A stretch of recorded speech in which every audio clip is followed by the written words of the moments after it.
I know there's a lot of talk about how to sing higher, but today I want to specifically talk about how to sing lower. And especially when it comes to head voice, it could be kind of difficult. So stay tuned for this one.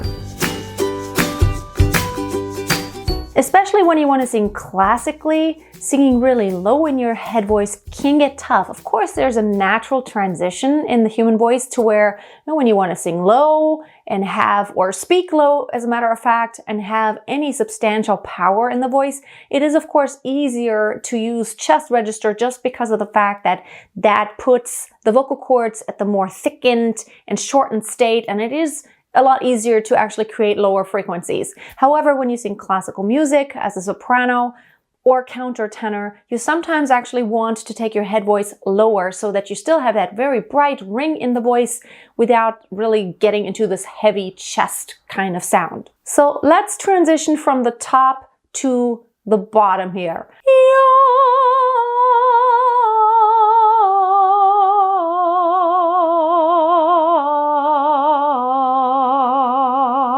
I'm actually still in the tilted larynx position here and fully in the tilt that really elongates vocal cords in order to not sound like a totally different singer. So in case you are a soprano, I happen to be a soubrette, which has a really bright and light kind of color.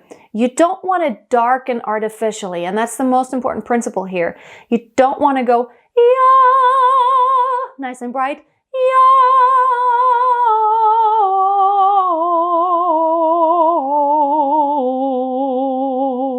So instead of covering when you go low, the first principle is stay open and try to direct the sound very high.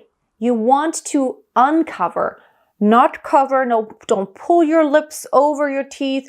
Don't just cover and get dark and pull everything down.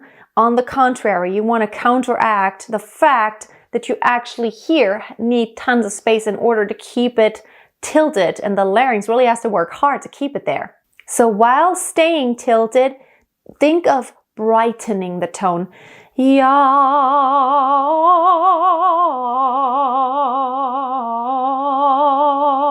It's really hard not to get into chest voice. Now let's talk about if you have to get into chest voice, there's different ways. You can have more head resonance in chest voice versus when you, for example, sing a pop song, then you can suddenly get into this kind of sound. But this doesn't sound very much like classical singing, does it?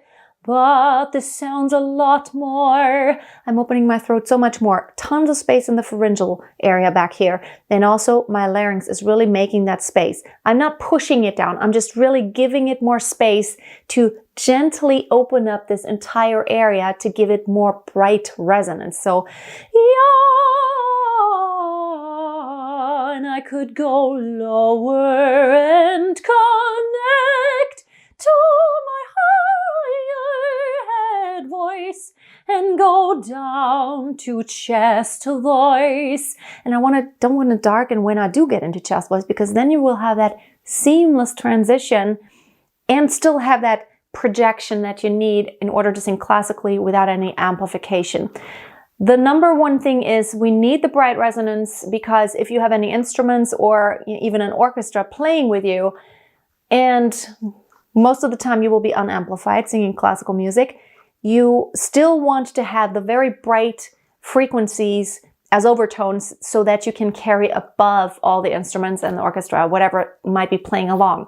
And that you can also, of course, fill the room, fill the space with your sound of your voice. So I hope you liked the video. Let me know in the comments if you have a hard time singing head voice and taking it lower, if you have this hard time of making the transition, because it really does make the transition a lot easier when you know from both ends how to take head voice lower and how to transition into the chest register without getting very prevalent and heavy and, pushing that sound out. If you liked the video, please give it a thumbs up and share it with a friend who may also benefit from it.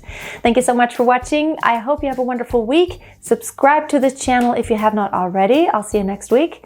And until then, always keep a song in your heart and always keep on singing. Bye.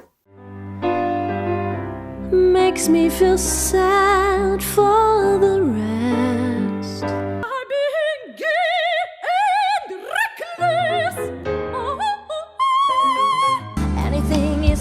impossible.